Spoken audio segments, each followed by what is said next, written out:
Good morning, Dog Nation. I am Brandon Adamson. This is DawgNation Daily, the daily podcast for Georgia Bulldogs fans, presented today by Pella Window and Door of Georgia. We're going to do our best, somehow, some way, to talk about everything that's happened since we last spoke on this show. Georgia winning one of the most thrilling college football games that's probably ever been played. Playing, unfortunately, pretty badly to make it as close as it was so that the 8 overtimes were necessary, but it still won, and I think in the win said something kind of nice about itself. Now you set up to go out and face Texas in the SEC championship, trying to figure out, can you beat the same team twice? You've got a fairly prominent player that apparently isn't going to be with Georgia for all of this, going to the transfer portal. You worry, is there more of that coming along the way here? The point is there is so much to talk about in one of the biggest weeks around DawgNation we've ever had, with the SEC championship and, by the way, the start of the early signing period. The decision for the 5-star defensive lineman Justice Terry on Friday. All of this is happening the same week. It is absolutely bonkers. And so we're going to do our best to cover it all. And obviously, as a way of getting started on all that, we'll get your comments this morning before we kind of kick off the show here. Obviously, we'll welcome you to the month of December and our Christmas season. The Christmas tree not quite fully set up here. We got the makings of it. No ornaments yet, and I don't have my lights plugged in. But kind of like many of your homes, perhaps in at least in some form or fashion, we're sort of trying to get a little bit of a Charlie Brown Christmas tree right now. But we'll see if we can get that thing decked out before tomorrow's show, and we'll see if we can make that happen here. We're glad you're here, though, nonetheless.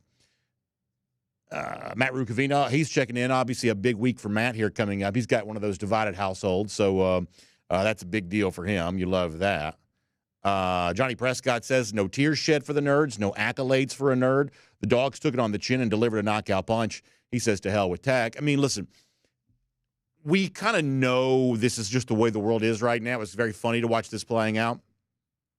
There wasn't anybody who wasn't wearing red and black cheering for Georgia to win this game on Friday night.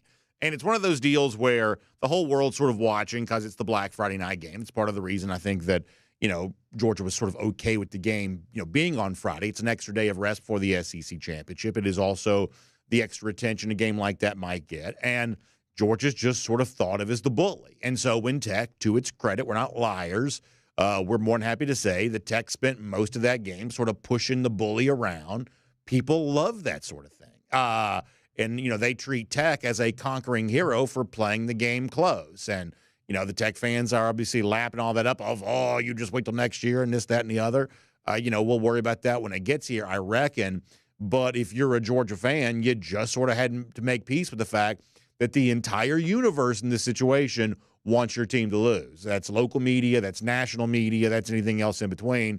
That if you're not Georgia-centric, you're pretty clearly rooting against Georgia in that spot. Tech is just a feel-good story from that standpoint. Randy Hall kind of wondering here at DawgNation.com if perhaps now Ryan Day, some of that natural gray might kind of creep through there on that. Obviously, we'll get there before the show is done. Significant outcome from Columbus on Saturday as Ohio State in a game that I was just sure they were set up to win. That is not what happened. Just shocked about all of that. And Kenneth Holt also making fun of him, too, saying Blackbeard's about to walk the plank. So, you got a lot of that going on here right now. Foster Moss having some fun in here. You love to see that. Eddie from Ackworth checks in to say the Tech people are calling the hit the Jackson May targeting is absurd. If they call targeting at the line of scrimmage, it would be a flag every play. Yeah, I mean, it's obviously just begging. And, Eddie, you know that. It's begging for anything that you can get. And, listen, if you don't like that kind of contact at the line of scrimmage, then football just might not be the sport for you. It just might not be. And there's also a weird irony in all this because if you go back and watch the last Thursday game for Tech against NC State, late in that game in what would have been a first-half suspension for Tech against Georgia, there was like the most obvious targeting call you've ever seen on the sort of traditional play, pass down the field, defensive back comes over, helmet touches the helmet of the other player. It's immediately waved off by the officiating crew. So, you can't have it both ways when it comes to stuff like that. Alex Lundeen says I didn't get home till 3:15 on Friday. Well worth it. Yeah, that's about what time I got home too. 3:15, 3:30, obviously after staying and doing the post-game show and everything that kind of goes along with that. It was a very late night. It was one of those sort of weekends in which you're sort of delirious. And I thought the real challenge was chronicling everything that even happened in that game on Friday. I don't always get a chance to go back and rewatch games just because I got kids and everybody, there's a lot going on like it is for all of you. I did make a point, though, to go back and rewatch this game from last night. And one of the points, and I'll make more about this in a moment, but one of the points from the game that I thought I probably don't know that I fully appreciated at the time was how well the Georgia defense held up during overtime when they had to be gassed, and how sharp it was that Kirby Smart, up until the seventh overtime, was using those timeouts as a way of getting a look at what Tech was going to do offensively. And Tech really had no answer for that until that seventh overtime when they completely changed the formation, perhaps in anticipation of that timeout. So I thought that was an interesting chess match that Georgia won. And I'll say this, and we'll never know the truth about this, but, what's his face? Brent Key ran the kicker out for the second overtime. It's almost as if they didn't know that you had to go for two there. And if they didn't know that, that meant when they scored their first touchdown with a chance to go for two there and walk it off and win it, it's at least possible they didn't go for two there because they didn't know they didn't know what the second overtime was going to force them to do. It's at least possible to consider that when I'm telling you, if you're in the stadium, you saw the kicker on the field. So I thought the Georgia coaching staff got the best of the Tech coaching staff against overtime, after the Tech guys probably got the best of the Georgia guys for much of the first 60 minutes. So it's that kind of day here. It's Tech, it's Texas, it's everything in between. Let's fire up the animation. We'll tell you everything we're doing here today.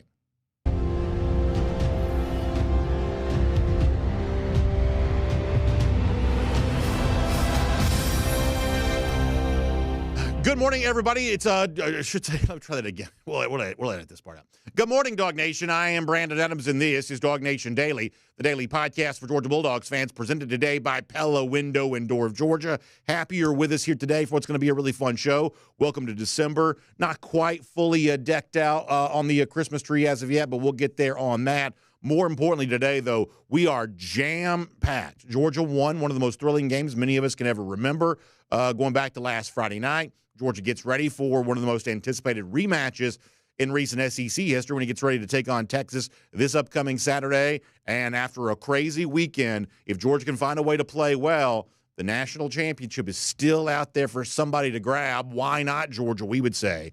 But it's got to be far better than it was on Friday night, of course. There's also madness in the transfer portal. We're getting ready for the start of the early signing period. Justice Terry decides on Friday. Jon Stinchcomb joins us to try to make sense of all of this. It's never been busier than it is right now. So buckle your seatbelt and get ready for it all as DawgNation Daily, the daily podcast for Georgia Bulldogs fans, presented today by Pella Window and Door of Georgia, begins right now. Today's episode of DawgNation Daily is brought to you by Pella Window and Door of Georgia, viewed to be the best. Presented by DawgNation.com. This is DawgNation Daily, the daily podcast for Georgia Bulldogs fans. Here's your host, Brandon Adams. So your guess is as good as mine as to where we even begin today. So much has happened since we last spoke on this show. We're going to do our part to sort of figure out how you kind of make sense of an all-time classic thrilling game on Friday night, and now this giant heavyweight title slugfest coming up this Saturday against Texas in the SEC Championship, obviously after the Longhorns went into College Station, one of the biggest rivalry games that this sport is going to put on display in a good number of years. And to Texas' credit, really was the dominant team kind of from the word go there. A very impressive showing from Texas, who's played a schedule this year that hasn't given it much chance for impressive games. Got that against Texas A&M on Saturday. That sets up the rematch. But before you get to it, you got to go back and look at sort of what happened on Friday night for Georgia against Georgia Tech. And let's kind of do this way. Let me set up this question, because this is the one that sort of looms around all of this right now.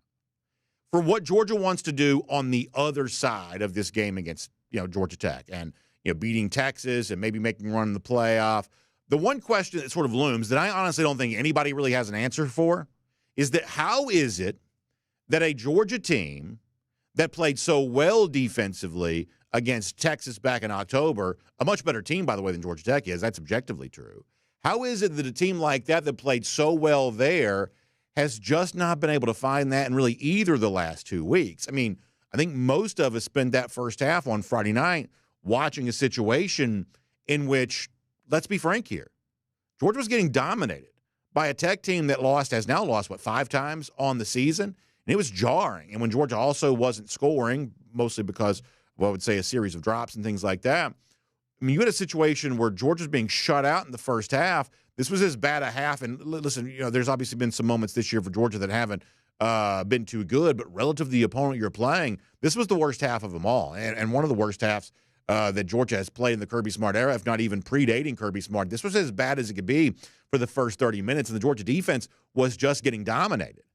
And now you kind of turn the page on that, and you sort of have to figure out, okay, well, what do you do against a much better offense on Saturday, and how do you go back and sort of find what worked for you against Texas back in October? That's one of the big questions sort of looming over Georgia here right now. Last night, the coaches, Kirby Smart and Steve Sarkisian, got together for, it's an SEC tradition, to do the teleconference kind of previewing the game, and that's kind of one of the things that came up. When Georgia played Texas, the defensive front was dominating the Longhorns that day, 7 sacks in total. But that kind of dominance from Georgia defensively has sort of been non-existent since then, and definitely not on Friday night. And so Kirby sort of asked to assess, hey, what's going on with your defense here compared to, what you did against Texas? And it wasn't really asked this way, but how come you haven't really done that against anybody else? Kirby, I thought, gave a very honest assessment of where things stand for his defense when he spoke about all this last night. This is what Kirby said. I don't really assess our unit based on pass rush. I assess it on ability to affect the quarterback, get off the field on third down, get people to third down, tackling, and we've had our struggles. I mean, I'll be honest with you, we played a better game actually the other night up front defensively than we did against UMass and some other teams, but it was not going to be about the pass rush the other night. I mean, they had 5 sacks on the entire year, and they don't throw the ball. So it was a very different kind of game. But there's been a lot of games in between this game, our last game against Texas, and all the way to Georgia Tech that we haven't played as well as I would like, and can't put an exact finger on what that might be. But I know this: we're going to have to play better than we've been playing because Texas is playing really good. I don't really assess. I want to get back to the Tech part of this in a moment, but let me just kind of stay parked on where Kirby Smart is right there, because this is the thing that sort of everybody knows right now, is that Georgia seems to be a little bit wobbly, right? They are like the heavyweight champ who's kind of on the ropes, and one big knockout punch might put them out for the season. Everybody sort of knows that. And if you're a Georgia fan, I think you were in a very interesting position on Friday, whether you were maybe in the stadium or you're at home following some of this on social media. If you're not a hardcore Georgia fan, if you're not dressed in red and black for a game like that, you probably got the sense the entire country was rooting against you. All of the local media types thought it was so cute that Tech was playing so well. All the national media types thought, oh, maybe finally this is the moment in which the bully Georgia gets kind of pushed back on. Maybe we don't have to worry about Georgia quite so much anymore. There was a lot of unity among sort of everybody but people like us in Dawg Nation, that they all wanted Georgia to lose that game. You sort of felt that way, right? And now Georgia goes into the SEC championship where the brand is a little tarnished right now. The mystique from what it has been the last couple of years is a little bit less pronounced than it was. Georgia's an underdog to Texas in Atlanta.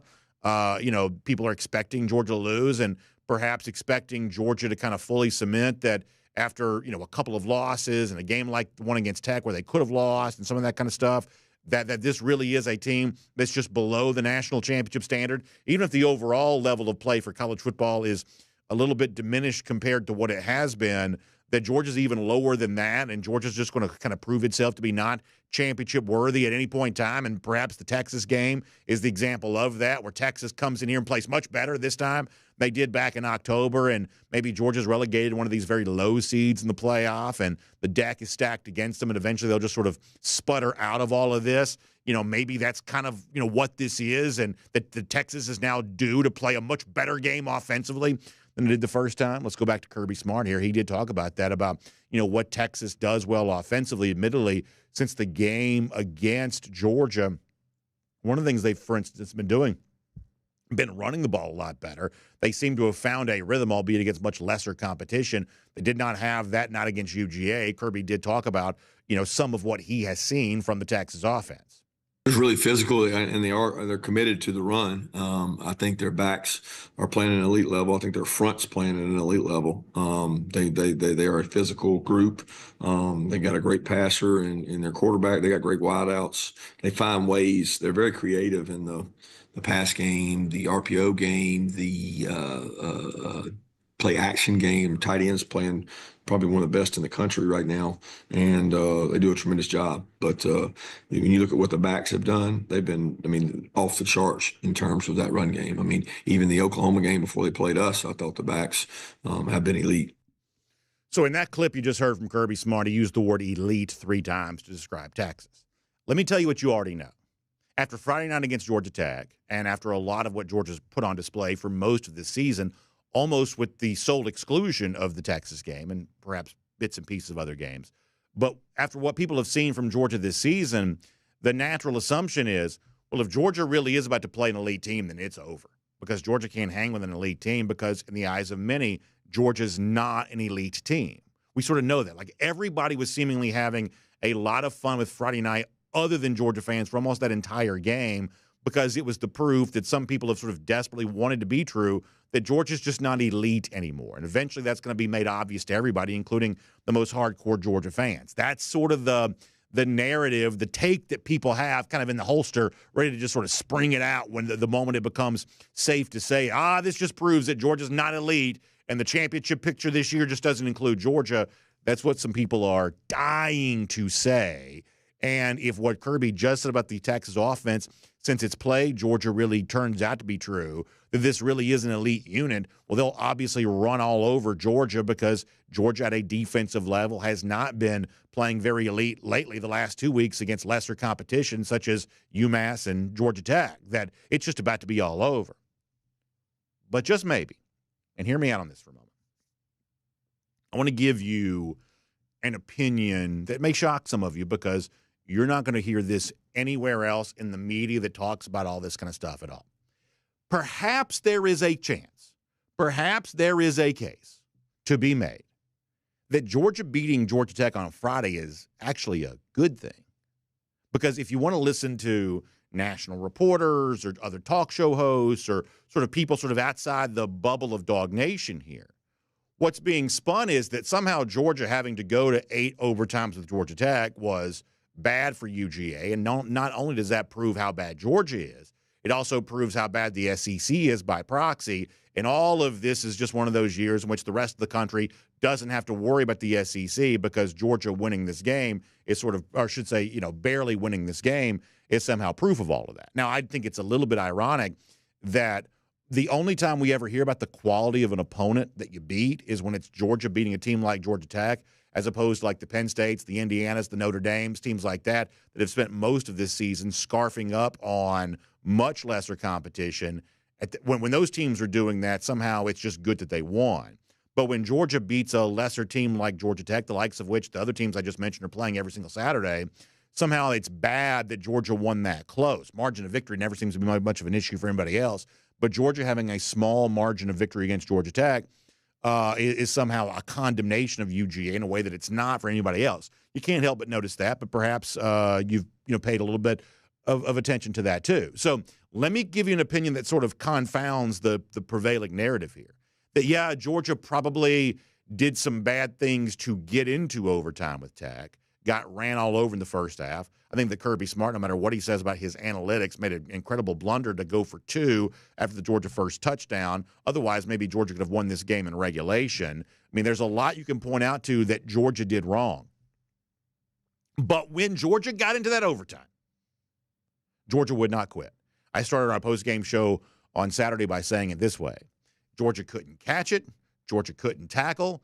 But Georgia also couldn't give up. And they didn't give up. For the entirety of the game, they just kept right on fighting. And, I don't always get a chance to go back and, rewatch all the games. I just, like a lot of you, I'm chasing my kids around, things like that. So I don't always get to go back and do a full rewatch of every game. But I made a point last night to go back and rewatch this one, but just because so much happened, and I don't know that we've still properly, even from Saturday night's post-game show now and everything in between, I don't know that we've properly credited everyone who kind of made this possible for Georgia. Maybe it's impossible to kind of mention all of the moments that truly matter from that game. But one of the things that stood out to me from rewatching this game was an exhausted Georgia, a fatigued Georgia, a banged-up Georgia. In those long overtime periods where you're trading plays over and over again, Georgia stepped up its level in that moment, with its season perhaps hanging in the balance and its reputation perhaps there to be questioned. The fact that Georgia did not give up in that moment, I think that says something really good about Georgia. And they got really handled defensively in the first half, but both from a coaching standpoint and just an overall player execution standpoint in those overtimes, especially the two-point conversion trade-offs. Kirby was very, very smart about how he was using his timeouts up until the seventh overtime when Buster tried to throw him a curveball. Very, very smart in how they were using those timeouts, getting the alignment, figuring out how to stop it. And for the most part, that's what they were doing. They just didn't give up. So while the world wants to sort of mock Georgia for the fact that it played a close game against Georgia Tech, and seemingly everybody was having fun right up until the moment the Tech was unable to win this game, the fact that Georgia outlasted Georgia Tech, the fact that Georgia still got a chance to walk away with the victory, to me, that says something good about Georgia that perhaps leads you to believe that maybe Georgia can find against Texas on Saturday the same stuff that it had when these two teams played in October. And in fact, if you don't believe me on this, believe Kirby Smart, because he, after that game, after being very honest, and you heard the clip a moment ago, we've had defensive struggles. We're doing this. We're doing that. Kirby is not hiding from the fact that right now on the side of the ball that he cherishes, at times they're just not playing great. But at the same time, they are also not showing any signs of quit, no signs of give up, and that needs to matter to you. This is what Kirby said about that Friday night. I'm proud of our guys. I'm proud of the fight and the grit and the toughness, and that's really my focus. I mean, just keep getting better and don't ride the wave of emotion, because if things went the other way on one of those plays tonight, we'd be playing next week for our lives to go in the playoff, right? So our opportunity is in front of us. We got to go out and play well and play a good team. Coach, you want to talk about what you learned from your team each week? What did you learn from your team this week? That no matter if you got the hardest schedule in the country, hardest schedule probably in the history of Georgia, you keep fighting. You keep fighting. And everybody, wants a shot at you. Those guys played really hard tonight. They had a good game plan. They played well enough to win. I'm talking about Georgia Tech. But our guys found a way to win. And at the end of the day, that's what this is all about. I love it, man. I really do. I really do. And I spent most of that game on Friday, like much of you, kind of disappointed, more than kind of disappointed, like very disappointed, borderline disgusted with how Georgia was playing. I mean, I'm no different than anybody else here. I mean, I'm a fan just like you are. We wear our emotions on our sleeves. And I spent most of that game on Friday saying, I cannot believe, after all that Tech has said, and clearly the fact they've got this game circled as not just a game they want to win, but a game they believe they could win, I cannot believe that Georgia's playing so bad right now. I cannot believe that Georgia isn't more ready for this after all that Tech has done to let you know they were going to be ready for it no matter what. I'm just like you and all that. But then when you were like one more punch away from being knocked out, the fact that Georgia just didn't do it, the fact that Georgia just stayed tenacious throughout the entirety of the overtime and just kept on competing and kept on fighting and never quit, to the disappointment of literally everyone. Georgia ruined everybody's Black Friday by the fact that they just did not want to quit. They just did not want to give up. And perhaps that same level of fight in that spot after being almost counted out, maybe something about that does show up on Saturday. In other words, your overall level of play needs to be much better or you got no shot of beating Texas. But if you bring the same level of energy that you had during overtime, Texas may have no shot of beating you. This is not a perfect team. This is a team that's got blemishes. This is a team that's got its imperfections. And if they eventually fall flat on their face in the postseason, a lot of people will have their opportunity to say there were so many moments during the year that foreshadowed this inevitable conclusion. If that happens, perhaps those folks will be right. But leave a space open in your mind for the chance that maybe there's still time for this team to come together. And maybe they can show some improvement. And maybe they can dig deep and sort of find something in them that hasn't been on display yet. I can't guarantee it's going to happen. It may not even be likely to happen. But Georgia's got a shot against Texas on Saturday and in whatever comes after that. My name's Brandon Adams, and this is DawgNation Daily, the daily podcast for Georgia Bulldogs fans, presented today by Pella Window and Door of Georgia. We're glad you're here, and we're going to try to do our best to talk about it all. One of the all-time thrillers on Friday night, one of the most anticipated SEC championships, probably, in a long time, maybe, in terms of Texas in their first year and all that kind of stuff. We're just going to try to do our best here, and we're glad you're with us for it. So thankful to our friends at Pella Window and Door of Georgia for being a part of it all there, too. Energy-efficient windows and doors, that's what they're about. Listen, I was loving it on Saturday, as I knocked the microphone here. I was loving it on Saturday because I got a chance to just sort of be in my house the entire time after a long, crazy run. Probably the first time in months that all four of our family members, wife, daughter, son, we were all in the house. Nobody had anything to do. It was like from sort of dawn till dusk, daylight to daybreak. We were just all in the house all day long, cozy and comfortable. And if you want to be cozy and comfortable in your home too and enjoy this holiday time of year, the best way to get the most sort of comfort and enjoyment out of that is by those energy efficient windows and doors from Pella Window and Door. In fact, if you've been looking around your home for a while and saying, gosh, we could use an upgrade, this holiday time of year, Christmas gift, things like that, what a great time to give the gift of Pella Windows and Doors to that special someone there in your life. Makes your house feel better on the inside. It looks better on the outside. That can improve your curb appeal, which could have a major impact on your resale value. It's just the best way to take care of the most important asset you probably have. That's your own home. There's also great savings now, too. Between now and December 31st, you can get 10% off a Pella project plus 3 weeks only, no payments until 2027. So you got all that going on here right now. Your chance to jump in that for a limited window of time here, no payments until 2027 if you act on that right away. So check out PellaGA.com/DawgNation. That's PellaGA.com/DawgNation. Or give them a call, 678-638-1429. That's 678-638-1429. Visit their Experience Center in Duluth. Have them come out to you. Talk about the great savings. Talk about why the Pella product truly is better than anything that's out there. And you can learn what we've been saying to you for a while, which is that Pella Window and Door of Georgia is going beyond. Just make sure you tell them that BA from DawgNation Daily so they take good care of you, because I know that they will. All right, we've got Jon Stinchcomb here coming up in just a moment. Prior to that, though, let's go around the doghouse poured today by our friends at Dr. Pepper. Now, on top of everything else, craziest win that Georgia's maybe ever had against Tech, one of the more anticipated games it's ever played in the rematch against Texas. In the midst of all of that, we're only a couple of days away from early signing period, and I promise we'll eventually get there. But also the transfer portal opens up in a few days too, but there's always rumblings prior to that. Obviously, Georgia defensive back Julian Humphrey put some stuff out on social media. In fact, basically broadcast this to the whole world that he is leaving, much to the unhappiness of several Georgia players who kind of called him out on Instagram. I saw some of this from some of them being very unhappy that he's putting that out there and putting himself out there before the game. And I guess we will anticipate here not playing for Georgia against Texas. I believe that's probably the thought here on this right now. And so once again, when Kirby spoke last night on the SEC coaches teleconference, this news about Humphrey having just come out, there were several things sort of said about that. And frankly, obviously you don't love the way the transfer portal kind of bleeds into what should be an on-field football conversation for Georgia and for everybody else. But I do think that Kirby gave probably the best answer he could about kind of how this situation impacts UGA and how Georgia's going to pivot away from a guy making it sort of about himself after maybe not getting the playing time that he wanted to get. I thought this was a strong response to that last night from Kirby. This is what he said. Oh, I'm not dealing with it.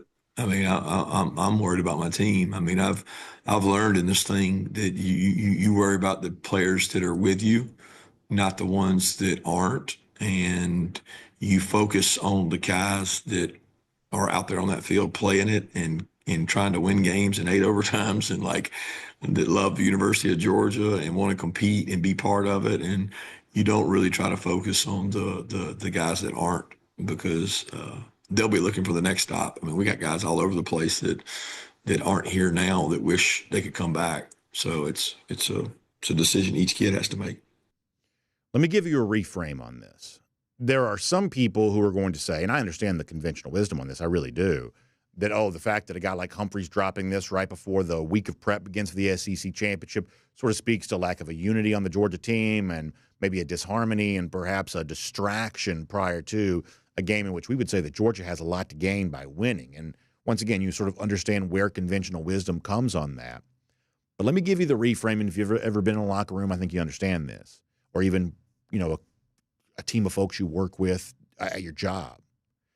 Sometimes there is a better sense of union that is formed when it's obvious who's not in it for the same reasons you are. And listen, I don't trash any players from any team. We don't do that. We make fun of coaches. We don't really trash players.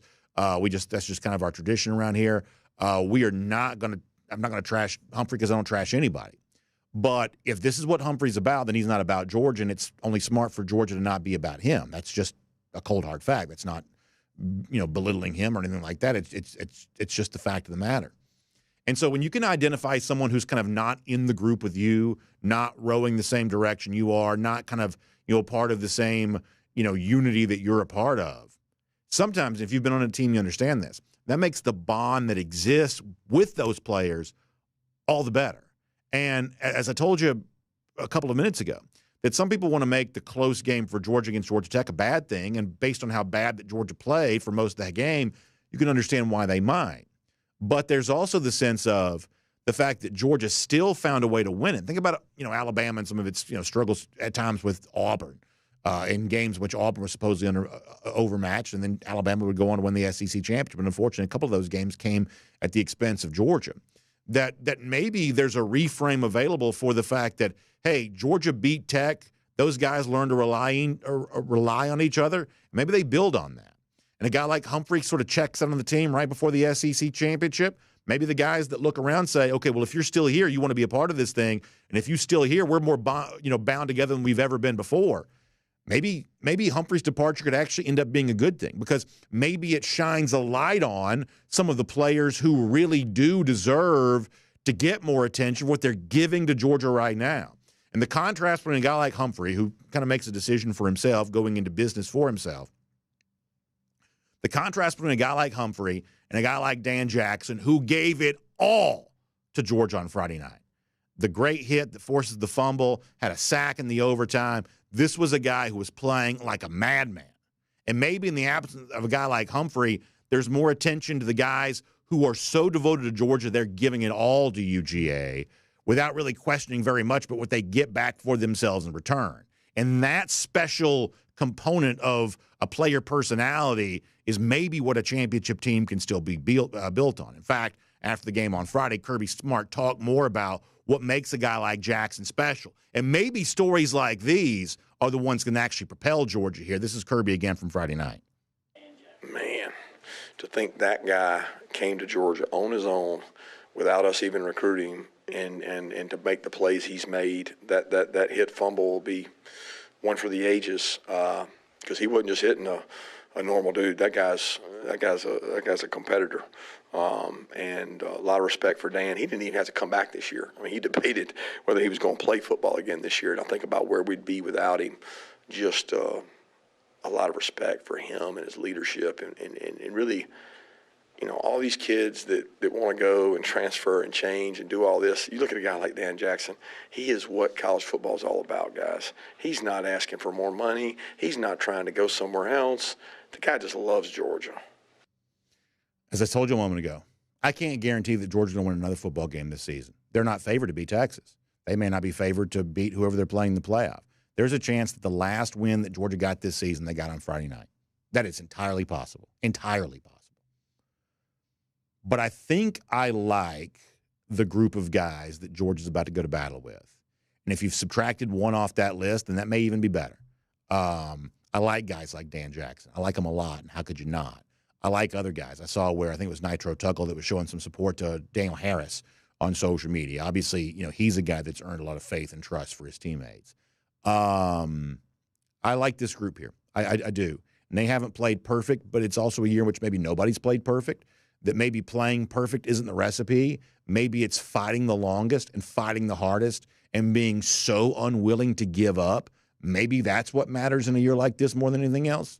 If that's the case, guys like Dan Jackson aren't quitting because they've never quit in their lives. And they won't quit on Saturday, and they won't quit on whatever else comes after that. Could be a fight. And if it's a fight, Georgia's proven itself to be pretty good in situations like that in the past. And that is Around the Doghouse. It's poured today by our friends at Dr. Pepper. Now, I'm like a lot of you. I was watching a ton of college football on Saturday.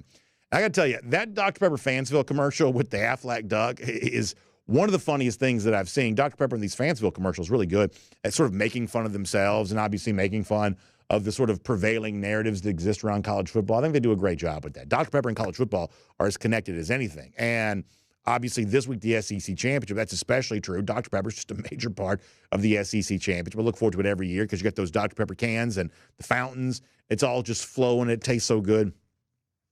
It's one of my happiest weeks of the year because there's so much Dr. Pepper in the building for the SEC Championship. In fact, our buddy Jonathan later on this week will be going around all the suites and things like that, just load them all down with Dr. Pepper.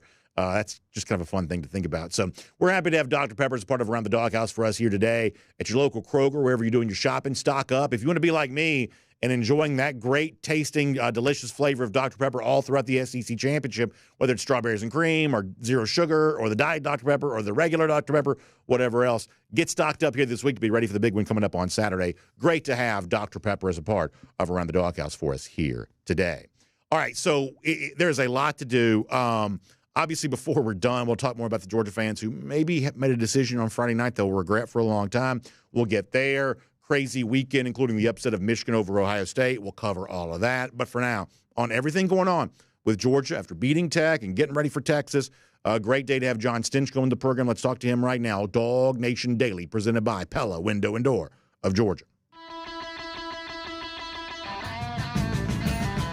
From Athens and across the SEC or wherever the recruiting trail may lead, here's a DawgNation.com insider.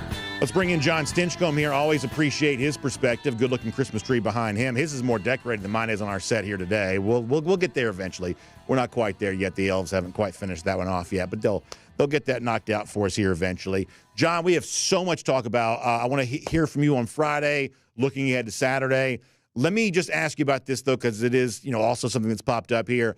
With Julian Humphrey kind of dropping that message on social media and Kirby Smart being forced to sort of speak about that last night, I think for some Georgia fans, there's this anticipation of, well, gosh, are more guys going to potentially create a distraction? And obviously, the powers that be, sometimes I almost wonder if not intentionally, have kind of made the scene around college football as chaotic as it can possibly be. You've got portal opening shortly after this SEC championship concludes, early signing periods also this week. Is all of this sort of player movement and roster construction and, transfer portal forays, how much do you worry this could end up being a distraction for a team like Georgia ahead of a game like this for Saturday?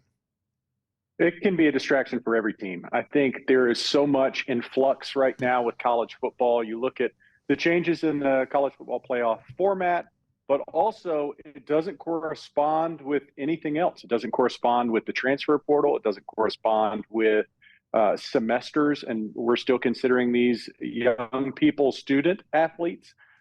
So you look at the calendar and you say, for the teams that are going to be playing in national championships, very easily at 16 games, some 17 games, that's a lot of football that extends well into 2025 this year. You're looking at 3 weeks into January still playing football. That doesn't match up with the rest of the calendar, which is stuck in olden times where the transfer portal opens up and it was postseason after the regular season, at least after the conference championship. But now with 3, possibly 4, and for the loser of these conference championship, 5 more games, that's just a lot of football left to be played that doesn't align itself with the free agency calendar of the transfer portal in college football. So it's unfortunate. It is certainly a distraction. Georgia will not be the last team to have to deal with this. I'm sure Julian Humphreys isn't the only player that is potentially looking at greener pastures, not only those that are leaving Georgia, but the ones that want to come to Athens. And again, it's the flaw and many of the wrinkles that they need to iron out when they look at the calendar, when they look at the direction of college football and where it needs to go. This is a big piece that they need to figure out because it's not fair to either. It's not fair to the team and it's not fair to the players. We're going to say this is part of the college football landscape where players can evaluate their individual situation and look at what's best for them and not what's best for the team. Then we need to have that align with 2 things, the college football season and the school year. So Right now, neither one of those things is happening, and it's to the detriment of both. It's to the detriment of the players because as a fan, as a coach, you're quitting on your team, you're bailing on those that are counting on you.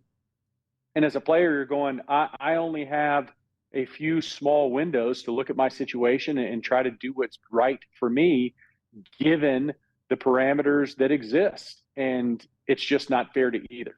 In the case of Humphrey in particular, like I said, we don't trash players. We're not going to start doing that now, but it does seem like Georgia made its choice, right? We didn't see Humphrey playing very much at all, if at all, in recent weeks. Georgia clearly had gone with Daniel Harris as their starter. Harris himself hasn't played perfectly, but I do believe between the two, Georgia's probably made the right choice for right now.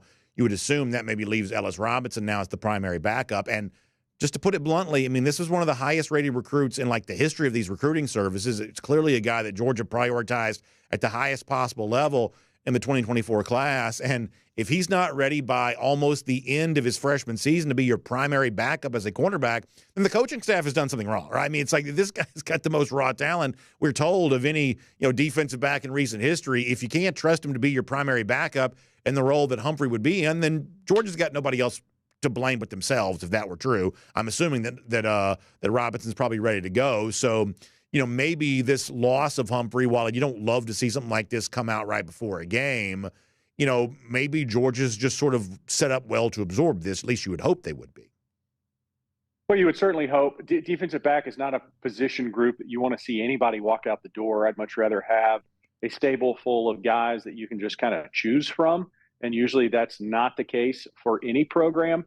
But Julian Humphrey is no stranger to the transfer portal. This isn't the first time that he's flirted with, hey, I'm going to go elsewhere if things don't change. And, I'm not now let's transition from a specific player to a concept. And that concept is challenging players to be at their best. And we've seen it in the past where Stetson Bennett's probably an example of this, where he had an opportunity and then for whatever reason, they went a different direction. Well, he kept battling until he earned that opportunity to get back out there. And some players respond in that way, and other players say, all right, you've given up on me, rather than I'm willing to compete and do what I need to do to get back out on that field. And Julian and others make their choices as to how they're going to respond to that type of adversity.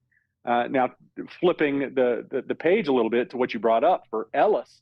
Ellis came in as arguably the top recruit out of high school and Georgia has, if not the hardest practices in the country, one of the hardest practice schedules across the country. So he's competing. He's getting those reps in to sharpen his skills and be ready. And your hope is if you come in with the level of raw talent that he did, and he's not alone, there's other players that we haven't seen a lot of, specifically in that corner position group, that you would expect have gotten better behind closed doors, behind the curtain, if you will. And so when that opportunity comes, they're a much more polished product than what they otherwise would have been when they first got here. So, the reason why guys like you're looking at KJ Bolden and Ellis right there, two highly recruited, highly skilled individuals that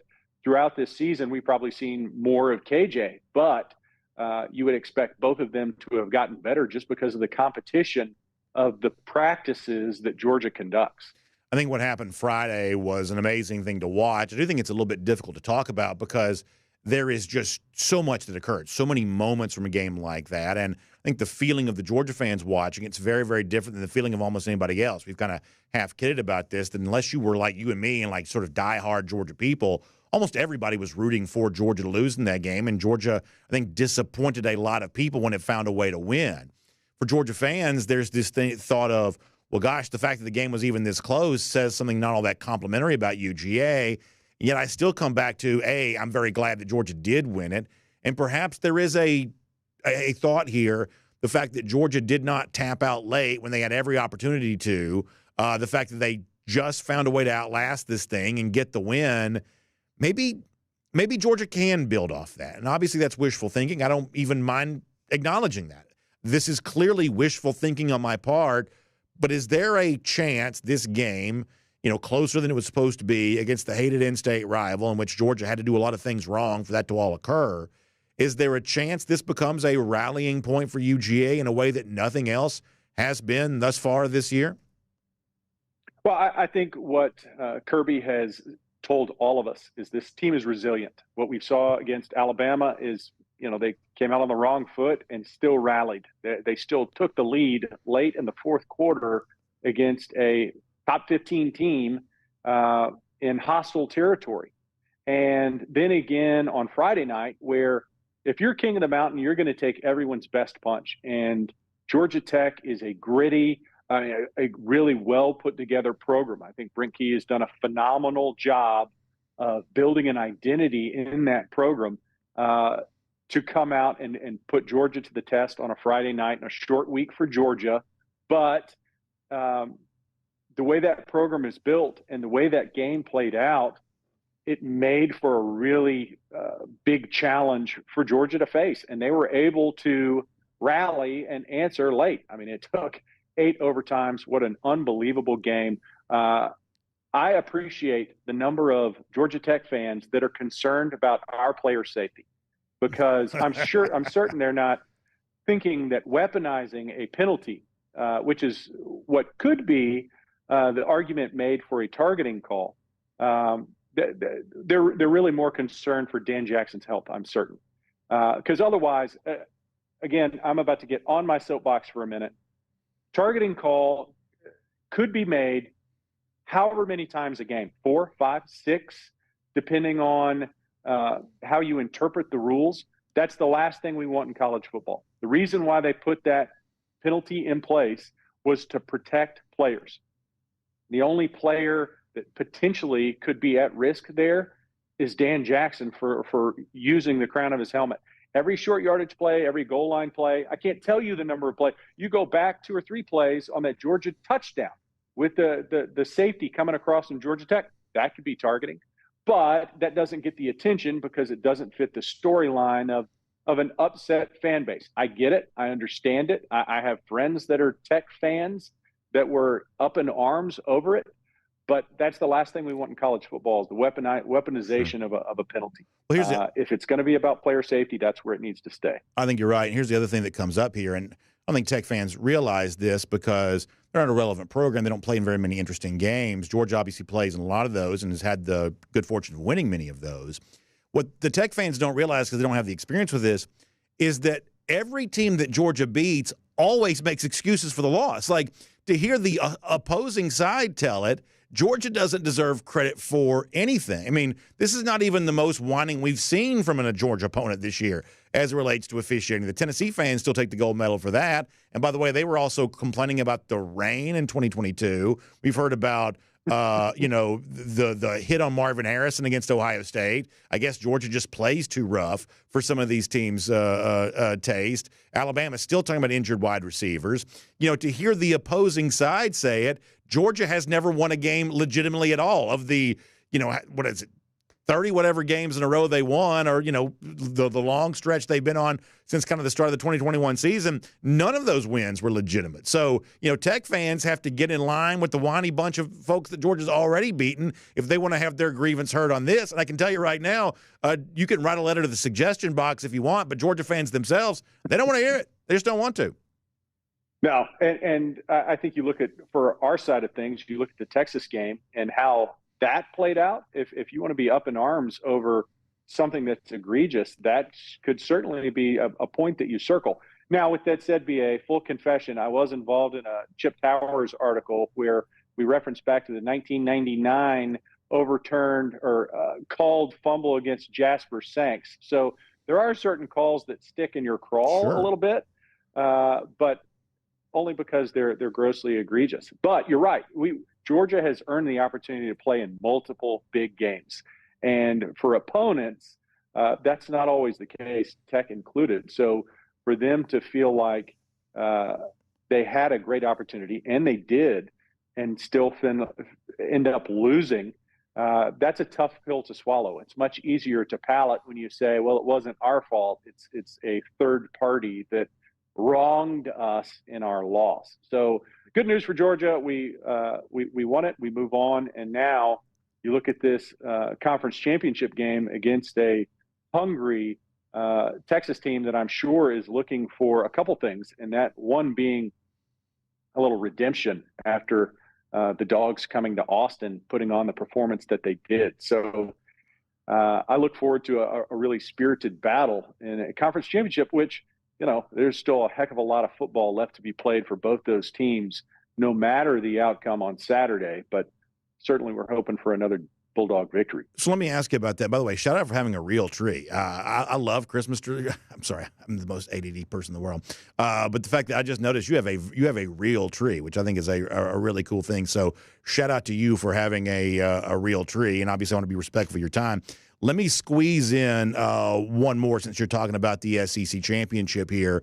I mean, the unspoken part about this is, well, if Georgia plays against Texas the way that it played against Georgia Tech, it will get run out of the building against Texas. And that is just there's just no, nothing to say about that other than that fact. Yet the complicated part of this is Georgia and Texas have already played this year, and for some reason, Georgia in a hostile environment played better against Texas, and they played against almost anybody else here this year. So you got this weird thing where, against a very good team, Georgia has sort of shown itself to be elite. Against almost everybody else that it's played, and certainly in parts of probably every game this year, with maybe the exception of Tennessee, Georgia has looked like 7 standard deviations below that it's the level that it played at against Texas. So what do you make of this rematch coming up here? Yeah, what set the tone in Texas was the antithesis to what played out against Georgia Tech. Our defensive front, our defensive line, outside linebackers, they took over the game against Texas. We've all seen this shot of both Ewers and Manning on the sideline looking bewildered because of the constant harassment that defensive front put on that Texas front. The commentary was these tackles can't hold up against Georgia's rush, and they weren't creating holes in the run game, and they're making them one-dimensional, and all the shots that their high-powered wide receivers were capable of couldn't be taken because the quarterbacks didn't have time to get there. The way the game played out against Georgia Tech is, we weren't able to slow down the run. King had all the time in the world to throw the ball and find open wide receivers. So it was really a total flip of the coin as to what we saw in Austin as to what we saw last Friday night. And I don't expect that the game in the conference championship to play out the way it did in Austin. I think it's going to be – Texas is certainly going to come with a different game plan than what they had round one, but we still need that type of performance from this defensive front. I think you look at it and say you still can't allow quarterbacks of their caliber. Let's specifically talk about Ewers. You can't let him sit back in a pocket and pick a defense apart. You're going to have to provide pressure. I think one of the things that under this Kirby Smart era that continues to be a little bit of a challenge is running quarterbacks. And if I'm speaking candidly, I'd be a little more concerned if Manning was in the game, just because of what we've seen time and time again. And King and Georgia Tech is a great example of that. Anytime you add an extra offensive weapon when you have a running quarterback, it's a big challenge and stressor on any defense. And so that was certainly the case this past Friday night. Yeah, John, I completely agree with you. Obviously, Manning had a rushing touchdown on Saturday. Saturday, before these two teams played in October, I predicted that Manning would play that day, and he did. My prediction for Saturday is I believe he's going to play a lot. I think that Arch Manning will at least be a major part of the game plan, because the big question we're all asking is, well, how can Texas make it different this time than the last time? That's the simplest way to be different, is to play Manning more. And my gosh, when you look at the issues that Haynes King has given Georgia and Jalen Milroe has given Georgia, Manning is the far better athlete. Not to say that he's, only a scrambling quarterback, but he is a much better runner than Quinn Ewers is. And the truth is, if you follow Texas closely, Ewers has not had a great season. He's fine, but he's not had a great season. The idea that putting him on the bench would be the most egregious miscarriage of justice of all time, it's just not. And I don't think they can win a national championship with Ewers. So it would not surprise me at all. In fact, it is my prediction that Manning will play a lot against Georgia on Saturday. And whether they try to spring it on him as a surprise or if it's just sort of what they're going with, I would be ready for a lot of arch on Saturday, I believe. Yeah, and I'm sure our defense is preparing for both those things. You do some self-evaluation and see some of the places we've struggled most is against a dual-threat quarterback. Alabama and Georgia Tech most recently are prime examples of that. So now you have to prepare for a full myriad of offensive attacks that Texas can deploy, whether it's Ewers or Manning under center. And it's going to be a challenge, which I'm grateful that now that you've played that game on Friday night, it gives you a little bit more time, one, to recover, but two, to prepare for the week and what this practice schedule looks like. There's only so many plays that you can rep and see in practice. So putting together those plans and deciding what you show your players is really important. And for this defense specifically, to be ready for if Manning does show on Saturday, what they could do against Georgia, what the attack plans could be. Now, flip it around. I think for this Georgia offense, it's going to be important for us to get rolling pretty quick. You look at the games where we've struggled and we've started slow, and I don't think you have that luxury against a conference championship opponent. So I think this Georgia offense, we've got to perform a heck of a lot better in the first half, which in some of our bigger wins, that's what we've been able to do. So no drop balls, no turnovers, all the things that have really haunted this offense, I think we have to avoid in a game like this. John, I hope you and your family had a happy Thanksgiving. Your house sure enough looks great as we get really ready to roll into Christmas. It's a special time of year, and we're also gearing up one of the craziest months that college football's ever given us, concurrent to all of that. So we'll do our best to enjoy both at the same time, and we'll trust that you'll do the same. And we'll look forward to speaking to you next week with hopefully Georgia well on its way to an advantageous spot in the college football playoff with an SEC championship trophy in hand. John, have a great week. We'll look forward to speaking to you then. I always appreciate it, B.A. Go Dogs. Go Dogs, indeed. Let's take a look around the rest of the league. This is SEC Through. So one of the things we're not going to talk about today, because I actually have a decent amount to say about this, and I just don't have time to do it today, is the flag planting phenomenon from this past weekend. I think there's something really interesting about that. And I don't think you're hearing this anywhere else. So I don't have enough time to do all of that today. So let me take care of some regular business on some of these other games. And then tomorrow, I want to say something about the flag planting because I think there's an obvious takeaway here that I don't know that everybody else is noticing. So we'll get to that tomorrow. For now, though, let's get ready to go cruising around the SEC courtesy of Royal Caribbean. And I can't help but think about our Royal Caribbean cruise vacations, including our DawgNation cruise in April, when I think about what we're about to do, because one way or another, we get together on this cruise in April.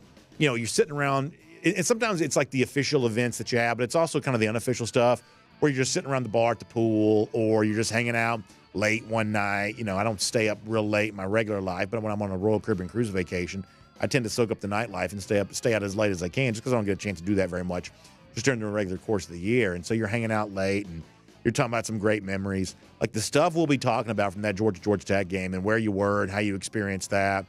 And that's what makes a Royal Caribbean cruise vacation awesome. And, I'm hoping when more of those memories are made before this year is done. I'm hoping to see all of you in April on our DawgNation cruise on board Utopia of the Seas. It's going to be an incredible experience. I really can't wait to have all of you there with that. So why don't you give us a call, 770-718-9147. Don't give us a call. That's Jessica Slater. You call her, 770-718-9147. That's 770-718-9147. You can also email jslater@dreamvacations.com, and she'll get you going on everything you need to be a part of a wonderful Royal Caribbean cruise vacation here in 2025, including our DawgNation cruise in April. So one more time, that phone number, 770-718-9147, 770-718-9147, or email her, jslater@dreamvacations.com. By the way, coming up in a couple of minutes here, too, we'll get back to Georgia, but I also want to give you a big invitation to our DawgNation Invasion tailgate. We have not done that yet on the show, so stick with me for a couple of minutes. I'm going to hit that hard with you here about how you can be a part of the big event on Saturday as we get ready for this one against Texas. That's coming up in a couple of minutes. Prior to that, though, cruise around the SEC. Let's just use this as a space here for a moment to talk about the big games from the weekend. Let's start outside the SEC, where the most intriguing result of all from the weekend was Michigan shocking Ohio State. And I don't use the word shocking lightly. This was a shocker for me. And look, I mean, obviously anything can happen in college football, and I'm wrong frequently. The fact that I'm wrong about this is not what makes it interesting. But, I mean, I just sort of felt like with Ohio State spending, as been alleged, $20 million in its roster, knowing how long it had been since they'd beaten Michigan, had not won this game since 2019, I thought for the Buckeyes, this was going to be a bigger deal than the national championship. That Ryan Day doesn't have to win the national championship to keep his job, but he probably does have to beat Michigan, at least we would have thought, to keep his job. And Michigan essentially beat Ohio State. You know, Will Johnson wasn't playing. They had a good number of pretty significant injuries. Michigan essentially beat Ohio State the same way they've beaten them now the last, however many years. This fourth straight, right? 21, 22, 23. Beating them the same way they've, been beating them. They were just the physically tougher team. Ohio State tried to run the ball, could not. Got shoved around. Will Howard, the quarterback, we said to begin the year, we get plenty wrong, but the two things we said about Ohio State, hey, they don't have a ton of offensive line depth, and I'm not really quite so sure about this transfer quarterback. We said that a lot, and in this game, that really came to the forefront after the McLaughlin injury and the tackle injury. This is not the same Buckeye offensive line that had a chance to be earlier in the year, and Howard was just not good. I mean, this was not a Cam Ward level free agent acquisition for Ohio State. They chose to go a little bit different path with that, bringing in Howard. We questioned it at the time, and Howard did not own this moment against Michigan on Saturday. Frankly, he wasn't any better than the Michigan quarterbacks, who were obviously terrible. This was a significant result. But here's where I'm going to make some of you mad. I'm sorry, but I got to be honest with you. Just like last week, on the heels of Alabama getting embarrassed by Oklahoma, I said that I thought Alabama would still make the college football playoff. A week later, that opinion looks pretty good. Whether it should or it shouldn't, Alabama is very much alive now for the college football playoff. We kind of called that a week ago. Here's what I'm here to tell you, and I'm not going to make very many friends by saying this, but I do believe it's true. There are only 4 teams that can win a national championship in my mind. Ohio State's still one of them. So as bad as they played and as ugly as that was, I still have the Buckeyes in the group of teams that can win the championship, along with Georgia, along with Oregon, I have Alabama in there. Those are my 4 teams. If it's a Texas team led by Quinn Ewers, I don't think they can do it. We'll see how that changes for them with, on Saturday, another kind of showcase game. I don't have Texas right now on my list of teams that can win the national championship.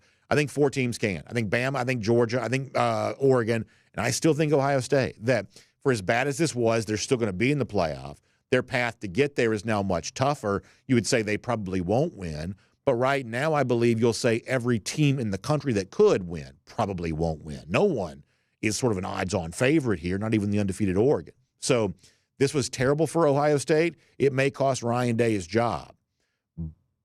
But I would still keep them alive in my mind as a team that could win the national championship, simply because this is just sort of one of those years where a lot of weird stuff can happen, and the Buckeyes could still benefit from all that. Now, speaking of Alabama, I mentioned them a moment ago. After this weekend, the question of what you do with these 3-loss SEC teams gets more and more complicated. And look, when I try to give you opinions, I do my best. Some would say I don't maybe do as well as I could, but I do my best to try to have a little bit of logic around some of this. I will admit that some of my opinion about the 3-loss SEC teams kind of borders on illogical, at least a little bit. The simplest thing is what I said last week, that I do believe that Alabama will probably make the playoff field, and I still think that. They obviously fairly easily handled Auburn on Saturday.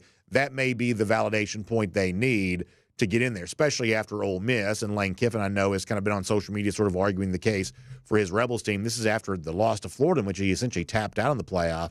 Now he's singing a slightly different tune.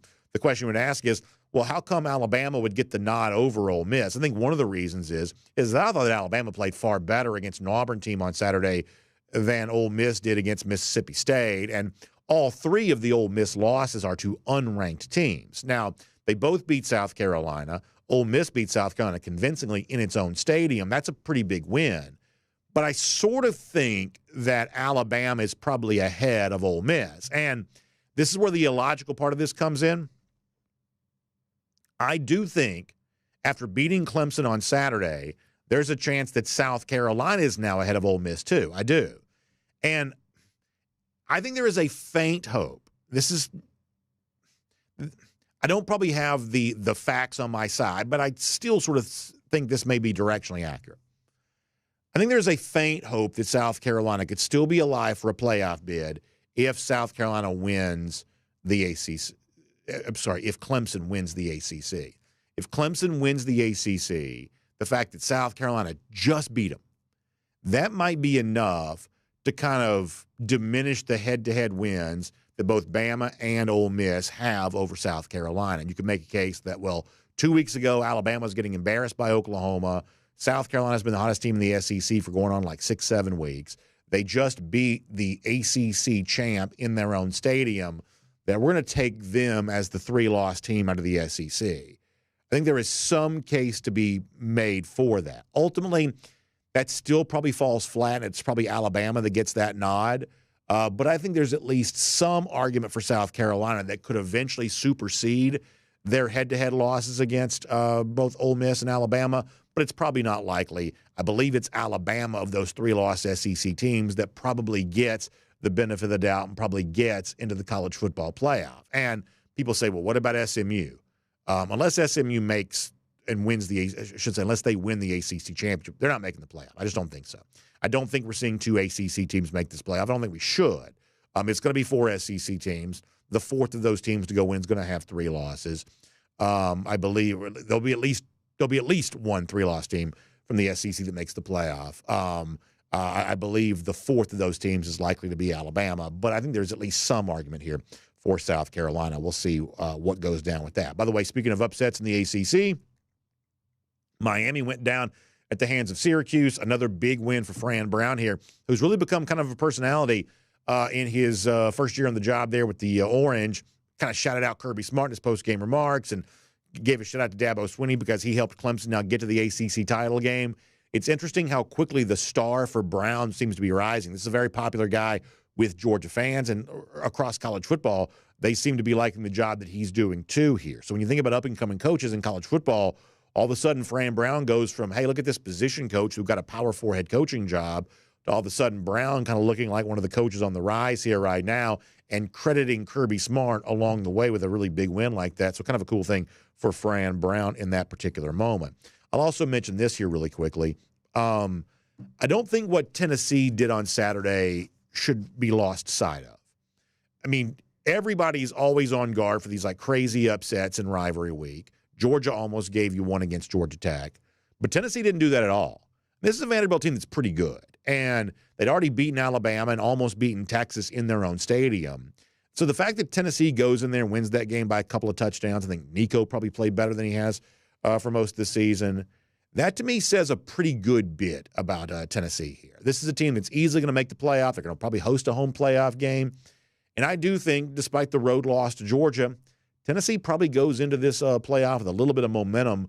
If they're lucky to play like an Indiana, one of these teams that you've kind of heard them, projected against here right now, that's a game in Neyland Stadium that I'd expect Tennessee to win. So, don't lose sight of how not dramatic, when it was all said and done, Tennessee's win at Vanderbilt was, because there were a lot of people who thought that might go differently for a Vanderbilt team that's been really good here this year. We'll make that cruising around the SEC, courtesy of Royal Caribbean. Now, I want to get to Georgia fans here for a moment.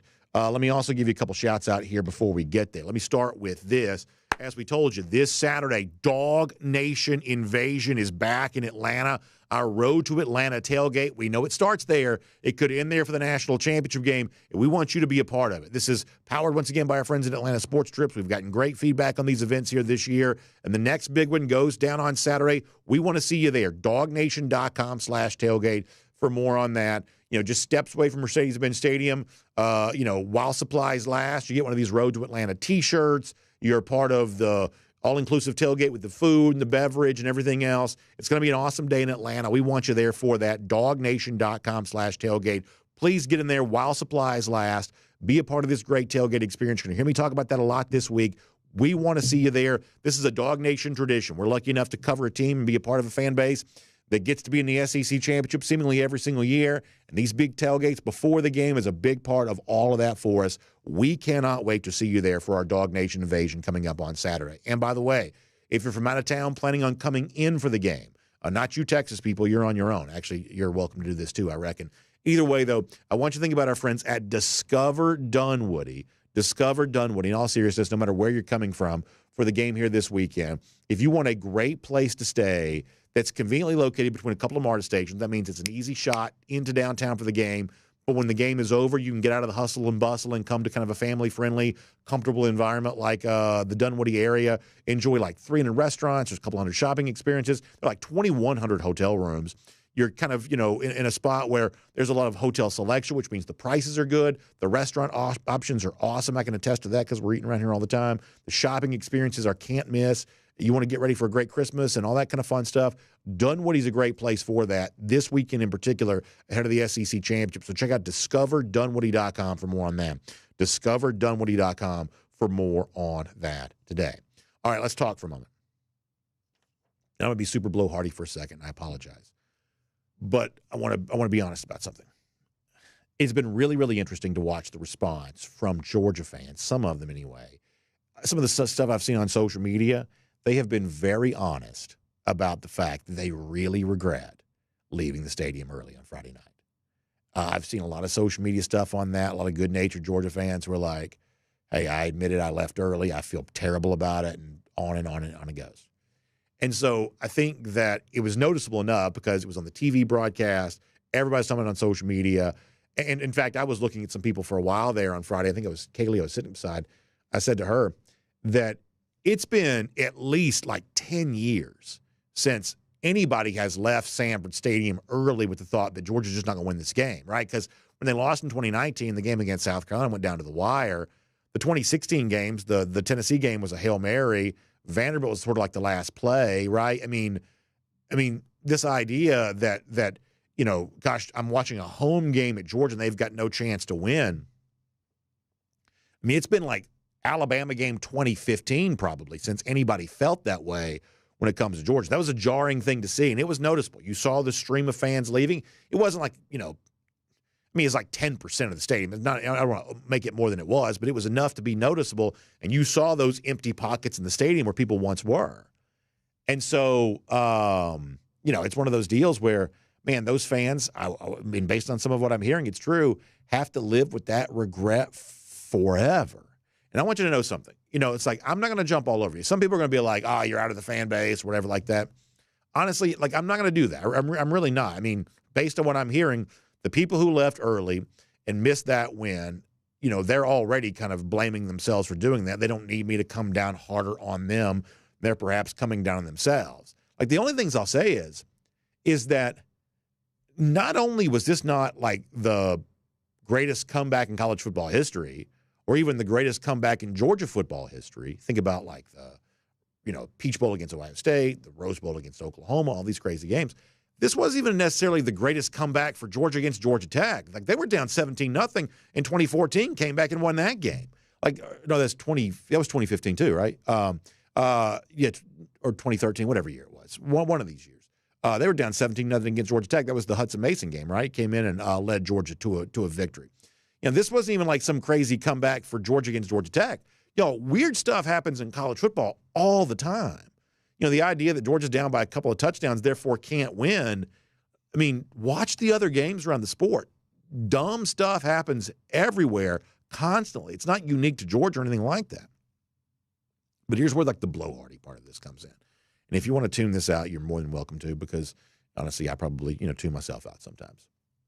Here's the thing that I would just say, by way of advice, if you want to listen to this at all. I think it's good for the soul. If Georgia's going to lose, I think it's good for the soul to stand there and watch it happen. I really, really do. I think there's a long-standing tradition in college football of we win, they lose. We're all together when it's a win. It's my team, I'm a part of it. But when they lose, it's, point the finger of blame. It's how can they do this? These guys are embarrassing, whatever else. Like almost anything, and I hate to use this word because it's overused, but almost anything toxic that goes on with college football fandom, and that's true for all college football fandoms, and toxic's an overused word. I almost regret even saying it, but it's out there now. Almost anything like sort of toxic with like fan bases in college football, it can almost all be traced back to trying to avoid the disappointment of what happens when my team loses a game. Therefore, I'll blame the refs, or I'll call for the coaches to be fired, or I'll do anything other than just admit that I'm disappointed. But it's good for the soul. I mean, like Brent Key had to do that on Saturday. He had a big game plan, probably spent most of that day thinking his team was going to win. When it was over, he had to walk over and shake Kirby Smart's hand. He had to sort of stand there in the disappointment of all that. And we've seen Kirby be the one that has to do that plenty of times too. And, if these guys who have their professional careers, their reputations at stake, if they can just sort of stand there and let it happen, like my advice to fans would be just do the same thing. Like beating the traffic is just not that important. It's just not. It's just not. And it's not about getting out of the stadium sooner. I mean, really, if we're all being honest with each other, it's about the fact that people want to push the escape hatch. They want to push the eject button when they're about to watch their team lose. People don't want to feel that feeling. It's just a fact. You got Tech fans in your family or some SEC fan base in your neighborhood or whatever else. You're going to get beaten up on social media. And trust me, I'm not immune to this kind of stuff. People come after me all the time because that's just what we do. It's good-natured fun in college football. That's just the way that it kind of goes. I don't get my feelings hurt about it. Hopefully other people don't get their feelings hurt about me. It's just kind of the way that it goes.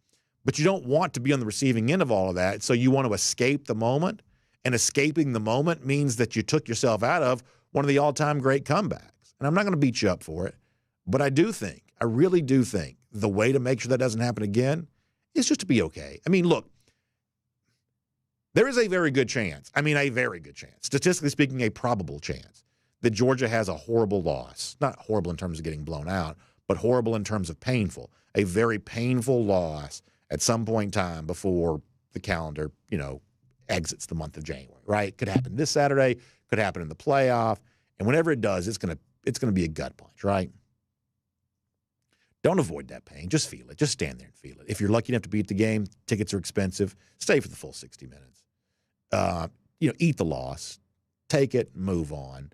I promise you'll be better for it if you do. But as I said before, that's also sort of a blowhardy thing. So if you want to just sort of tune all that out, you're more than happy to do all that. Let me give you one more quick shout out before we get ready to wrap up what it has been a long show. They've all been sort of long lately. How about our friends at Daytona Beach? Now, listen, after you endure the loss, maybe go to the beach. That's always a pretty good idea for me. Our friends at Daytona are awesome when it comes to that kind of thing here right now. 23 miles of Atlantic shoreline. There's also an international airport there, so it means it's pretty convenient to get to. And as you're thinking about like sort of late winter holiday travel, maybe even early 2025, pretty good savings on some great stuff at Daytona right now. I always talk about restaurants. I love the restaurants in Daytona, too. I grew up going to Daytona Beach, so I have a good time there, and I think that you will, too. It's really full, really fun. Good fishing. There's some golf. You got the surfing. Probably the surfing capital of the Atlantic, kind of always has been. It's a really cool spot. I see the Ponce Inlet Lighthouse there. I mean, I'm telling you, I grew up going to all this stuff in Daytona Beach, so I love having them as a part of our show. So check out DaytonaBeach.com/hotel deals for more on that today. DaytonaBeach.com/hotel deals for more on that today. All right, we're going to get our game faces on because it's about to be a slugfest. And I got a lot to say about Texas trying to invade our turf on Saturday. We're going to do a lot of that tomorrow. To me, this is more than a football game, and so we'll kind of get to that as we get there. For now, though, let me give you a golden shoe that sort of sets the tone for all of that. Our buddy UGA Nation 412 says, the media, Georgia's going to be the underdog this week in Atlanta. Kirby Smart says, and he's got the sort of the dark mode version of Kirby there, though it's actually taken from the Texas game with the glowing eyes. I love that meme. I think it's good stuff. Hashtag Go Dogs. UGA Nation will give you a golden shoe for that. Lousy, stinking Gators. Our attention's on everything else but you right now. But we are still proud to know that 1,486 days, that's how long it's been since Florida's beaten Georgia. That's our Gator Hater Updater. Also, don't forget, our buddy Eddie returns January 24th. You'll have a great day. We'll see you tomorrow. DawgNation Daily, presented by Pella Window and Door of Georgia. And on video, time now for the R.S. Andrews cool down. By the way, if you want to know, it's now been 2,298 days since Tech has beaten Georgia. You'd love to think about all of that. We're going to be quick with comments today, y'all. I got some stuff I've got to do, and I apologize for that. I've got a meeting I have to attend. Every now and then I do have to do something like that. Today is one of those days. So let me hit the comments quick, and then we'll come back. We'll probably do a much longer comment section tomorrow. I apologize on all that. Aaron Dixon mentioning Anthony Evans. I mean, listen, there's going to be all kinds of rumors, and many of them may be true. I think it's one of those deals where I think the mood around the Humphrey thing yesterday was different than it's been in the past, and I think it will be different than moving forward, is that panic just doesn't set in anymore because it's going to happen. And, I mean, unless, like, you're, I don't want to mention a name. I don't want to put that out there. But I just think that you can't be panicked about any of this kind of stuff, and it seems like for the most part fans are not. Jonathan Aaron says, this is funny from Jonathan. He says that Mercedes-Benz Stadium is not going to sell water bottles on Saturday. You know how the people are always doing like the fake news stuff? This would be a funny fake news post. So, Jonathan, if you want to put that out there, that'd be pretty funny. If you have Canva or one of these platforms helps you make the fancy graphics. You know how like On3 always does like the really crazy graphics where they have like the big headline thing underneath there? Something like that with like MBS not selling water bottles. That's pretty funny.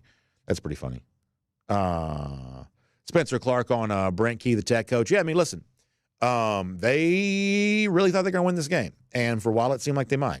And then they didn't. And so now the Tech fans think, well, gosh, if we came a little bit close in 2023 and almost won it in 2024, then, we're the team to beat moving forward. College, I'm just telling you, all of this sort of like, media darling, lovable loser type thing that Tech's getting a chance to enjoy right now. I mean, A, this is the last day we'll talk about Tech until next November. But B, just be careful. Just be careful. Because college football has a way of not quite working out the way you want it to. I mean, in 2021, Brian Harsin almost beat Auburn. I should say his Auburn team almost beat Alabama. And 2 years later, he was, angry tweeting about, from the unemployment line. I mean, that's just kind of how it goes. So, Tech's first goal here is to keep its athletic director from leaving. He's a rumored candidate for the South Carolina job. Its offensive coordinator is going to have all kinds of opportunities to go to higher paying OC jobs or perhaps be a head coach if that's what he wants to do. Those are the first things for Tech. And then we'll, maybe next November they really are a team on the rise. And if so, Georgia will have to deal with that. But for now, Georgia won the game, and that's all that matters. Kay Tolbert says, I couldn't believe how many so-called Georgia fans were posting negative comments on social media as early as the first quarter. Don't understand why they can't just complain to whoever they're watching the game with and not put it out there on social media. Kay, I do agree with you on this. And like I said, I hate using a word like toxic because it's such a dumb word and it gets used so much incorrectly in a lot of other walks of life. But like if you spend most of the game unhappy, like that is just sort of toxic. And trust me, like there was a lot to be unhappy about. We all understand that. There was a lot to be unhappy about. I do get that.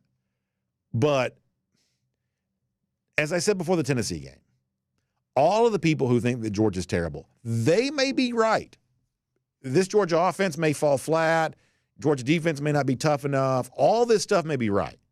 But can you just wait a couple of weeks to say it? Like, do you have to say it during the game? I mean, I saw some people on social media were like, I don't even want to go to the playoff.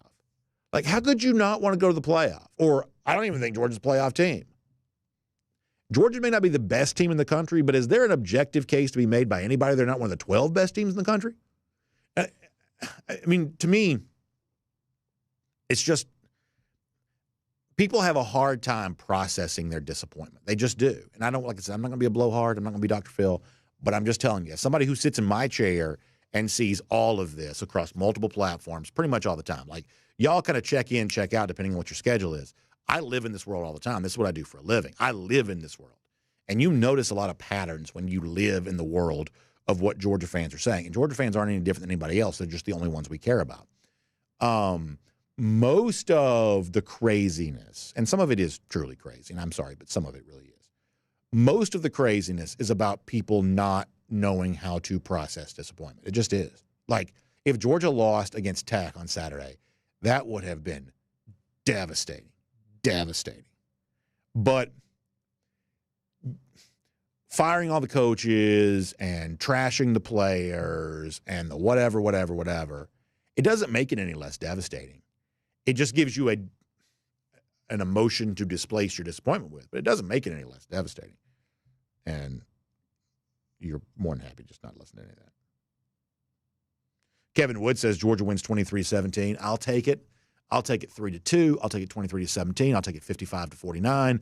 I will take whatever. I will take it. I will take it. I will take it. Give me anything by a skinny little point or anything against this Texas team. I will take it all.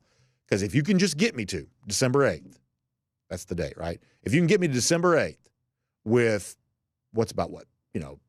not quite a full month, but about 4 weeks to get ready, 3-4 weeks to get ready for the next game, boy, I'll take it. William Camacho says it's really hard to beat a team twice in the same year. I agree that's the case, but he does predict that Georgia will take care of business 27-24, which ironically was also the score of last year's game with Georgia, unfortunately, on the wrong side, but it was the final score. Qatar says, I'll take another 44-42 game, even my heart can't handle it. Yeah, I don't know that I have the sensory, I guess, capacity for that right now, but if that's what it takes, I guess we'll do it.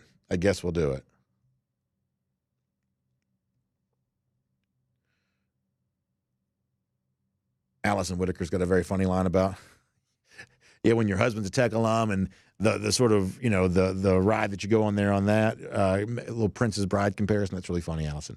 Really very funny.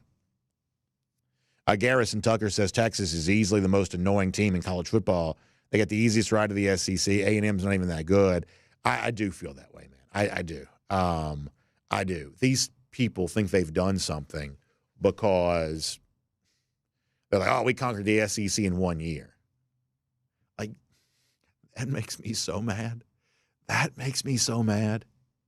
how many true legacy SEC teams they even beat?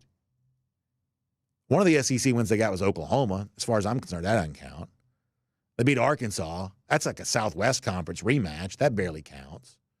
So, I mean, like, two of the teams they beat aren't even legacy SEC teams anyway. What does that leave you with? Mississippi State, one of the worst teams in college football. Vanderbilt, and they're pretty good this year, but still Vanderbilt, that's the traditional doormat. Kentucky's the other traditional doormat. They beat them. Like, what other conference wins do they even have?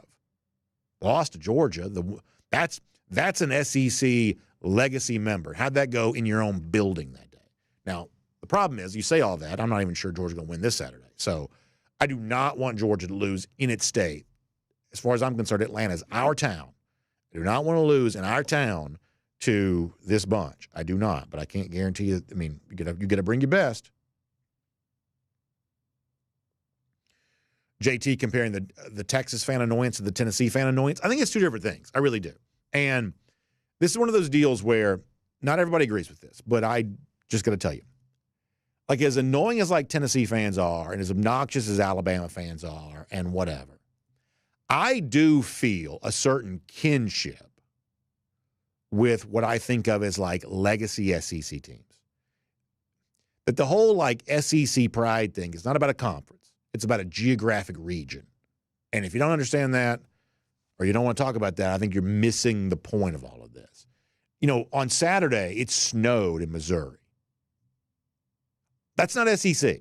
They may be in the league. We may share a common financial interest with each other, but it doesn't snow in the SEC in November. It just doesn't. It doesn't. Not in Alabama, not in Georgia, not in Tennessee, not in South Carolina, not in these true, and I know South Carolina's only been in the league since the 90s, but I think of that as culturally very much a fit with the SEC. Not in Mississippi, Louisiana. The cultural SEC is not a conference. It's a region. And the SEC chant is not chanting for a TV contract. It's chanting for dirt. We're not proud of the contract that binds us. We're proud of the dirt that we stand on. And Texas is not from the same dirt. It's just not. It's not. And if you live in like New York, you don't know the difference. Texas, Georgia, it's all the South. But here's the difference. Texans are Southerners with costumes, hats, boots, things like that. That's one of the reasons why the phrase all hat, no cattle sort of comes from a place like Texas. There are some genuine, authentic people from Texas. I don't deny that. But you can also dress like a Texan and sort of be a Texan. You can't really dress like a Georgian. You're either sort of a Georgian or you're not. Same thing with the other southern places. the Southeast region is just sort of a unity unto itself. And honestly, most of these people get on my nerves all the time, but I still sort of feel like we're bound to them. I don't feel one thing about being bound to Texas. They're not my people. They're not. I don't feel that at all. Nor Missouri, not really Oklahoma, although it's probably a little easier to imagine them, one day feeling a part of this thing. I don't. SEC pride ended for me the day the SEC was no longer just the Southeast. Once it became more than just the Southeast, I haven't given a rip about SEC pride since then. I really don't. Bragging about this league's TV contract and how much money the league is raking in doesn't interest me at all. I'm not against the money. I'm just not proud of the money. Doesn't matter. I'm proud of dirt. I'm proud of this dirt that I stand on and the rest of the SEC. That's what I'm proud of. As far as I'm concerned, Texas is a different place.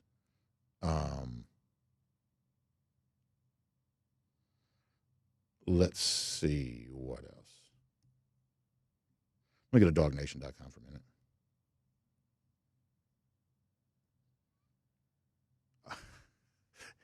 UG Marine says, as I said before, there are plenty of genuine, authentic Texans. Plenty of genuine and authentic Texans. I don't like a lot of those people in the University of Texas. I'm just telling you right now.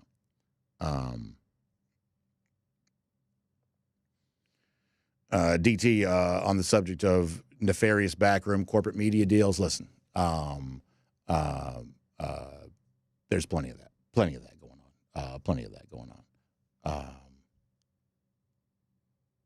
Savannah Bryan says there have been 7 regular season rematches in the SEC championship. The team that won the regular season games are 5-2 in Atlanta.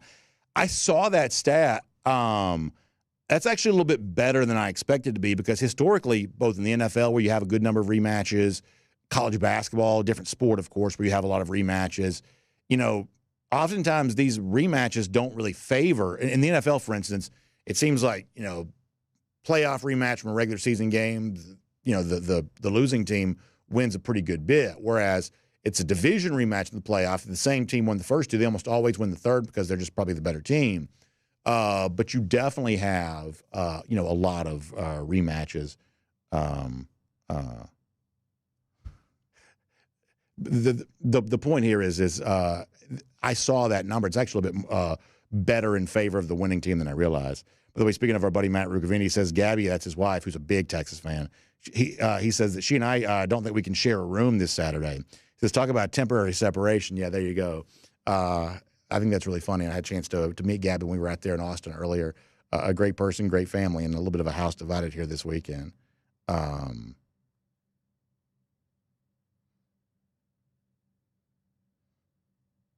Let's see what else. All right, we got to get ready to go. Let me do a couple more. We're going to get bounced out of here. JT says, look what happened to Oregon last year. They lost a rematch to Washington. Yeah, that's another example of the team that won the first time won this one. So clearly it can happen for Georgia. It's just going to be tough. Just going to be tough.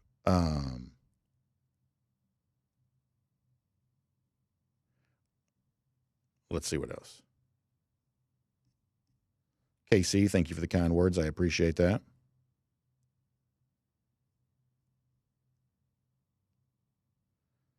Let me hit one or two more. Scott Harris says, any more news on the 2-point conversion during regulation? Yeah, if the game had gone different, that's all we would have talked about today. I guess we haven't talked about that enough. Like Kirby says, it's his analytics, but he knows that's not true. I mean, this is one of those deals. I love Kirby, and if you win, you can say whatever you want. He knows good and well there ain't no analytics anywhere that justify going for 2-point conversion right there. They just made a mistake. I'd love to know how the mistake came to be, why someone didn't pull the cord on it before they got there, why Kirby himself didn't do that.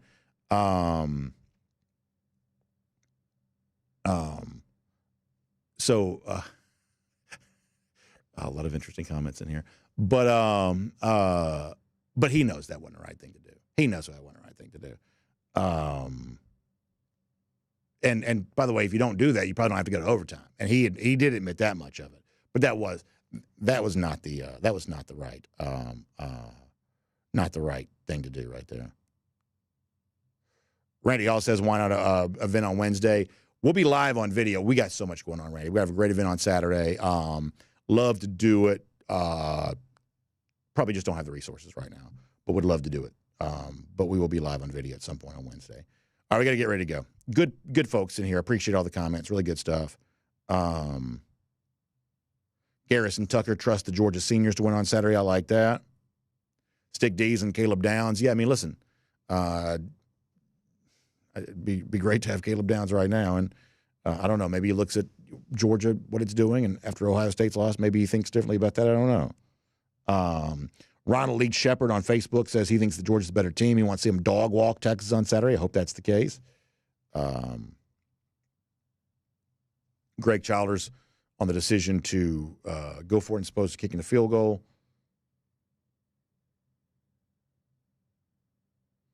Yeah, Jonathan Moore says a lot of things had gone different when we've had to go to overtime. That's probably true in some respects.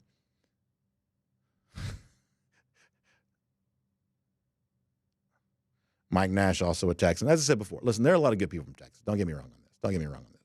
But there is a vibe that Texas fans give off that I'm no fan of.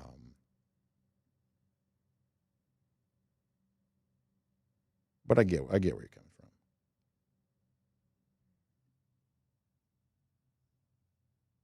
from. Lisa Hamilton, also on the subject of Lee County versus Milton. Yeah, we're looking forward to that one on Peachtree Sports Network with us on Friday. We're excited about that. It's going to be a good time.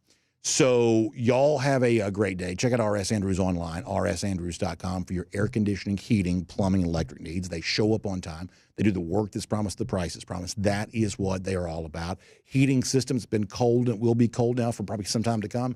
Get your heating system tuned back up to factory fresh specs. Find them online, rsandrews.com. You can find them there on that. I'll see you back here tomorrow. DawgNation Daily presented by Pella Window and Door of Georgia. We will look forward to talking to you then.